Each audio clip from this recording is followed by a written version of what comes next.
Hey, Vince here, Complete Home Remodeling, and in this short video, I'm going to show you how to basically drywall tape a factory intersection or lap where the drywall has already been installed.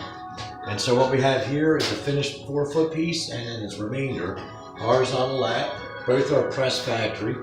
And basically what you're going to do is you're going to put a generous amount of compound on there.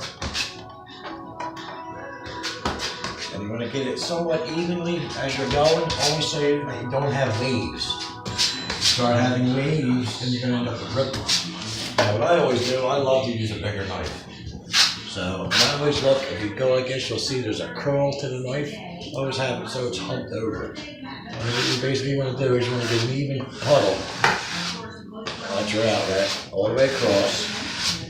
Now, if this is your first time you're doing a joint, you know what you're looking at right now. If you look at this buffer line, that's the indentation portion that contains the tape. So a full spread will give you this look. Alright? The next portion, you're going to take your tape, center your line with the center of the joint, run it across.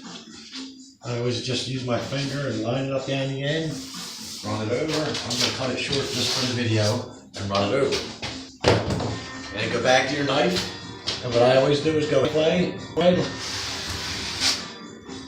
and spread the other way, and come back at it. Now, because it's a factory joint, this should come up pretty neat.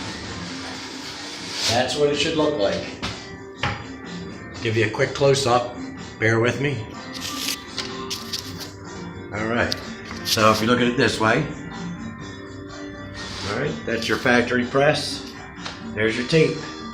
Some guys will put a layer on top of it and run it if you're using powder mix. This is ready mix, so I'm not going to do that because it'll ripple.